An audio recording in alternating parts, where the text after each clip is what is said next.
দিতে বাবা কানটা ফুটো করে দেবে না? না। কবে থেকে বলছি কানটা ফুটো কর, কানটা ফুটো কর। কোন কানটা করবে? দুটো টাইগার, মায়ের মতন দুটো টাইগার দিয়ে কি পড়বে ওখানে? ওখানে ওখানে কানের পড়বো, আর এখানে এখানে ফুটো করে দেবে, এখানেও মায়ের মতন ওইটা বলবো।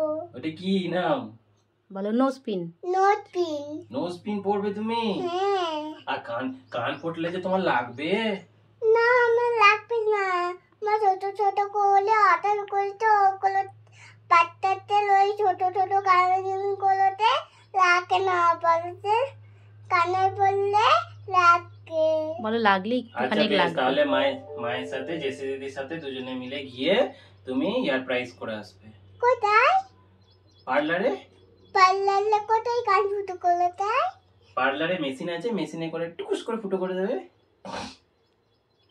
আমার এখন করতে চাই। এখন জেসি দিদি আছে কিনা তো দেখতে হবে। জেসি দিদি যেদিন ছুটি থাকবে সেদিন যাবে। না, আমি এখন ওই বলতে আমি যাবো এখনো পার্লারে। এখন জেসি দিদি কলেজ গেছে, মায়ের তো পায়ে ব্যথা, তুমি মায়ের পাটা ঠিক হলে জেসি দিদি দুজনে মিলে গিয়ে ঠিক করে ইয়ার প্রাইস করে আসবে। ঠিক আছে বেটা? না, দেখতে রাতে লাগা আমরা জন্য না, আমরা দেখতে রাখতে যাবো যে দেখতে লেডি হয় নিতে ওখানে দাঁড়াতে দিলেতে, তারপর আমরা জন্য লেডি হয় পার্লারে যাবো কান ফুটো করতে। আমার পাটা ঠিক হোক বেটা। তুমি যেতে পারবে ঠিক? আমি যেতে পারবো। জেসি দিদির এক্সাম চলছে, এক্সামটা শেষ হয়ে যাক তারপর যাব।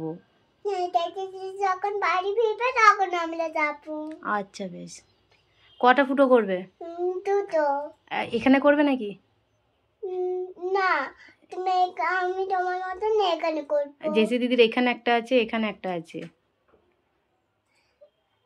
আমি দেখছি ওরকম করতে চাই না, আমি দুটো এখানে করবো। নাকেও করে নেবে একবারে? হ্যাঁ, নাকেও এখানে করে নেবে। কানে করবে, পরে নাকে করবে। না, আর দুটোই তিনটে ব্যথা নিতে পারবি না। তাহলে এইটা নে, এটা কালকে কানের গুলো ভালো হলে তারপর নাকেরটা করবে। ফুটোগুলো ঠিকঠাক মেনটেন না করলে বুঝে যাবে, ঘা হয়ে যাবে। সেই জন্য এখন শুধু কানের করো, পরে ওই দুটো ঠিক হয়ে গেলে তখন নাকের করবে। একসাথে দুটো করে না বেটা। আমি আগে কানে করেছিলাম, কানে ঠিক হওয়ার পর নাকে করেছি।